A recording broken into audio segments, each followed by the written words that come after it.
बैठक भी हुई, कल बाबू संगाल में हुई, क्या चीज़ का चुनाव का पूरा तैयारी? नहीं, देखिए, भाजपा तो हमेशा चुनाव के मोड में रहती है और भाजपा के लोग सदैव जो है अपने कार्यक्रमों के साथ, अपने संकल्पों के साथ मजबूती से खड़े रहते हैं। तो हमारे लिए चुनाव कोई नई बात नहीं है, हम लोग तो हमेशा चुनाव के लिए तैयार रहते हैं। अमित शाह जी जो आए थे, तो अमित शाह जी हमारे सांगठनिक प्रक्रिया जो लंबे समय से 3-4 महीनों से चल रहा है, तो उन्होंने आया, उसके लिए भी हम लोगों को टिप्स दिया, कार्यकर्ताओं को टिप्स दिया कि संगठन को किस तरह से बूथ स्तर तक मजबूत करना है। और उनका संदेश जरूर ये है कि हमको बूथ जीतना है, तभी हम चुनाव जीतेंगे। और उन्होंने स्पष्ट कहा है कि जो हमारा गठबंधन है, उस गठबंधन के हर चुनाव को कमल समझकर हम लोगों को संकल्पित होकर काम करना है। और चुनाव आने वाला है, तो निश्चित रूप से चुनाव के लिए उन्होंने हम सबको संकल्पित भी करवाया। तेजस्वी जी बोले थे मेरी सरकार माई बन योजना देंगे, क्या लगता है?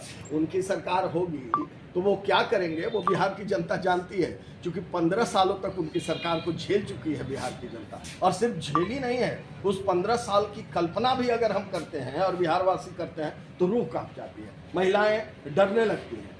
बच्चे जो 18 साल 20 साल जिनका उम्र हुआ है, वो उनको याद नहीं है वो दिन, वो दौर। और इसीलिए ये दिग्भ्रमित करते हैं, ये युवराज जो है घूम घूम करके नए लड़कों को दिग्भ्रमित करते हैं। तो हमारा काम सिर्फ इतना है कि इन नए वर्ग के युवाओं को सजग रखना, उनको सचेत रखना और उनको बताना कि 15 सालों तक जो इनके माता पिता ने बिहार में जो राज किया और जिसको जंगल राज की संज्ञा कोर्ट ने दिया, जिस राज में कोई दिन ऐसा नहीं बीतता था जब लूट, हत्या, बलात्कार और भ्रष्टाचार के मामले नहीं आते थे। बड़ी मुश्किल से देखिए बिहार विकास के पथ पर अग्रसर हुआ है, बिहार में विकास के चारों ओर माहौल है, तो इसको टूटने नहीं देना है और इसीलिए बिहार को संकल्पित करना है। और इसीलिए अमित शाह वैसे जी बोल रहे हैं अभी हम लोग को जंगल, आप जंगल राज नहीं, हमेशा गोली बंदूक चल रहा है, जंगल राज नहीं है। नहीं, अब तो कानून का राज है, ये तो कानून का राज है। अगर कहीं छिटपुट घटनाएं हो रही हैं तो अपराधी पकड़े जा रहे हैं, दोषियों को सजा मिल रहा है। लेकिन तब आपको पता है लालू प्रसाद जी के साले सुभाष यादव जी ने कुछ दिन पहले ही बयान दिया था, आप लोगों ने देखा होगा, और उन्होंने कहा था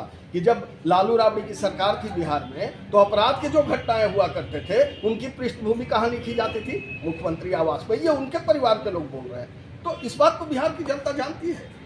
तो ऐसी कोई भी बात नहीं है, हम सब गोलबंद है, बिहार गोलबंद है, बिहार एकजुट है और निश्चित रूप से एनडीए की सरकार फिर से आने वाली है। ऐसा वीडियो आया था तेज प्रताप अपने जो उसका सुरक्षा है उनको डांस करने और नीतीश कुमार तो उनसे और क्या अपेक्षा रखा जा सकता है? ये तो उनका परंपरागत सीन है, ये पहले से यही करते वो आ रहे हैं, आज भी यही कर रहे हैं। तो ये लोग तो हास्यास्पद हैं, इन लोगों को लोग देख के मजा लेता है। बिहार के लोग बहुत सीरियस थे प्रताप जी को, बिहार की जनता और देश की जनता। क्या लगता है इस पर विधानसभा चुनाव आ रहा, आप बहुत मजबूरी से आपको तैयारी कर रहे हैं? तैयारी नहीं, कोई लड़ाई ही नहीं है।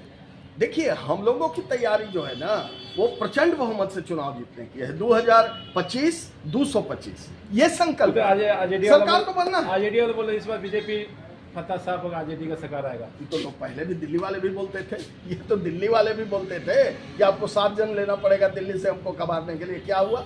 ये बोलने से नहीं होता है, जनता है ना, ये पब्लिक है, सब जानती है। तो दिल्ली में भी आपने हश्र देखा, बिहार में भी आप हश्र देख लेंगे कि बिहार में क्या होगा। बिहार के लोग संकल्पित हैं, बिहार में एनडीए की सरकार थी, है और निश्चित रूप से आगे भी मजबूती से। परिचय बता दीजिए। जितेंद्र नीरज, क्षेत्रीय सह प्रभारी।